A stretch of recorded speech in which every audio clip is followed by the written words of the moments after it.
இறைச்சிக்கறி நல்ல ருசியா தான் நம்பி இருக்கும். ஆனா மாடு கள்ள மாடு.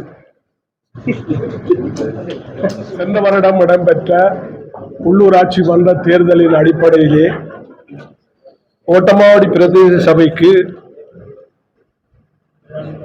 டிஎன்ஏ கட்சி சார்பாக ஒரு உறுப்பினரும், யுஎன்பி கட்சி சார்பாக ஒரு உறுப்பினரும், ஜேவிபி கட்சி சார்பாக 2 உறுப்பினர்களும், சுயாதீனமாக ஒருவரும், ஸ்ரீலங்கா முஸ்லிம் காங்கிரசுக்கு 6, அகில இலங்கை மக்கள் காங்கிரஸ் கட்சி ஐக்கிய மக்கள் சக்தியோடு சேர்ந்து கேட்டதிலே 8 ஆசனங்களையும் கைப்பற்றியிருந்தது.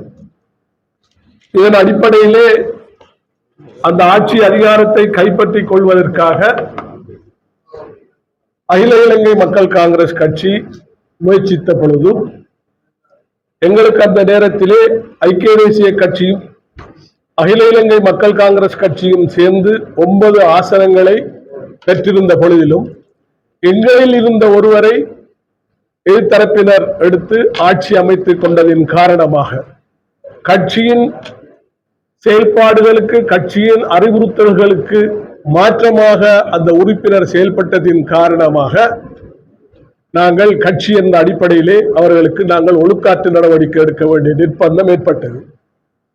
அந்த ஒழுக்காற்று நடவடிக்கை எடுத்ததின் பேரிலே கட்சியிலே அவரை இருந்து விலக்கியதன் காரணமாக குறித்த உறுப்பினர் சகோதரர் ஃபைரூஸ் அவர்கள் எங்கள் மீது வழக்கினை தொடுத்திருந்தார்.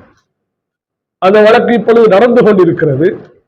ஆனால் அந்த வழக்கு நடந்து கொண்டிருக்கிற கால பகுதியிலே அவர்கள் கேட்டது என்றால் இடைக்கால தடை உத்தரவு ஒன்று வழங்கப்பட வேண்டும் என்கிற வேண்டுகோளை நீதிமன்றம் இதுவரை அவர்களுக்கு வழங்கவில்லை. அந்த அடிப்படையிலே தேர்தல் சட்டங்களின் அடிப்படையிலே இந்த தெரிவு இன்று நடைபெற்றிருக்கிறது. வழக்கு நாங்கள் போட்ட வழக்கு அல்ல, வழக்கு முன்னாள் தவிசாளராக இருந்த சகோதரர் ஃபைரூஸ் அவர்கள் போட்டுக்கொண்ட வழக்கு. அவருக்கு பல சந்தர்ப்பங்கள் நாங்கள் பேசினோம்.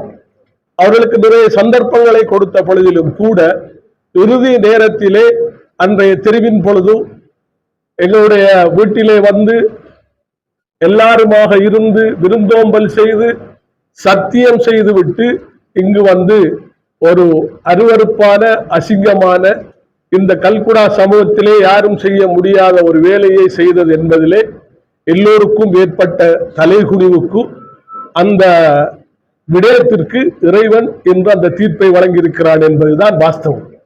இதில் நாங்கள் சாதித்தது, செய்தது என்ற விடயங்கள் ஒன்றுமே கிடையாது. எப்பொழுதெல்லாம் பிழையாகவும் முனாபித்தனமாகவும் பச்சோந்தித்தனமாகவும் நடந்து கொள்கிறார்களோ அப்படிப்பட்டவர்களுக்குரிய தண்டனை இறைவன் இந்த வடிவிலே கொடுக்கிறான் என்பதுதான் இதில் வாஸ்தவம். இதிலே நாங்கள் யாரும் மார்பு தட்டிக் கொள்வதற்கு நாங்கள் தயாராக இல்லை.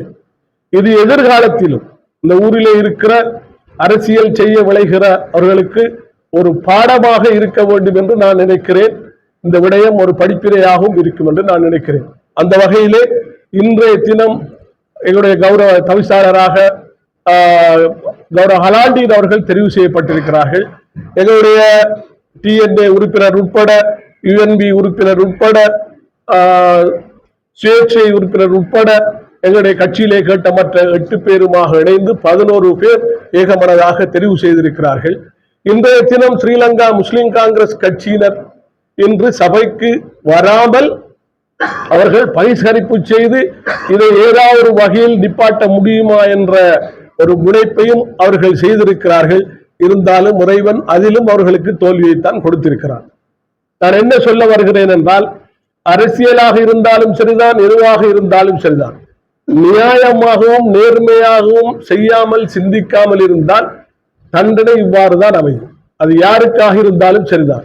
எனவே இதை எல்லோரும் கருத்தில் கொண்டு எதிர்காலத்திலே இந்த பிரதேசத்தினை வளம் பெற செய்ய வேண்டும். இந்த பிரதேசத்திலே இருக்கிற மக்களுடைய பிரச்சனைகளை இந்த சபை தவிசாளர் உட்பட அனைத்து உறுப்பினர்களும் ஒன்றிணைந்து செயலாற்றம் செய்ய வேண்டும் என்பதுதான் எங்களுடைய ஆசை.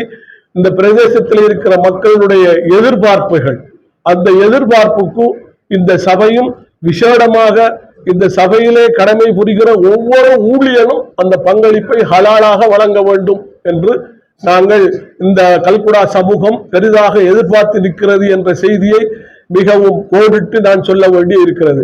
அந்த வகையிலே புதிய தலைவர் சகோதரர் ஹலால்தீன் அவர்களுக்கும் எங்களுடைய மெம்பர் உறுப்பினர்கள் அனைவருக்கும் இந்த இடத்திலே என்னுடைய வாழ்த்துக்களையும், என்னுடைய தலைவர் கௌரவ ரிஷாட் பத்ருத்தீன் அவர்கள், கௌரவ சஜித் பிரேமதாஸ் அவர்கள், இவர்கள் எல்லோருக்கும், அதுபோன்று இதுக்கு உதவிய ஜேவிபி தலைவர்கள், அதுபோன்று எங்களுடைய டிஎன்ஏ தலைவர்கள், இவர்கள் எல்லோருக்கும் மனப்பூர்வமான நன்றியறிதலை இந்த இடத்திலே நான் கூற கடமைப்பட்டவனாக இருக்கிறேன். முன்னாள் தவிசாளர் பைரஸ் அவர்கள் உங்களுடைய கட்சி சார்ந்தவர், அவர் தவிசாளராக தெரிவு செய்யப்பட்டிருந்தார். ஏன் நீங்கள் அவருக்கு ஒரு வாய்ப்பை, அவரை மன்னித்து அல்லது அவருக்கு ஒரு வாய்ப்பை நீங்கள் வழங்கியிருக்க கூடாது? தவிசாளராக தொடர்ந்து தன்னுடைய பணியாற்றுவது. இறைச்சிக்கறி நல்ல ருசியா தான் நம்பி இருக்கும், ஆனா மாடு கள்ள மாடு. இந்த இறைச்சிக்கறியையும் ருசியா திங்கிறதுக்கு சில நட்பு கூட்டங்கள் இருக்கத்தான் செய்யும், அது தவிர்க்க முடியாது. ஆனா மாடு கள்ள மாடு. நன்றி.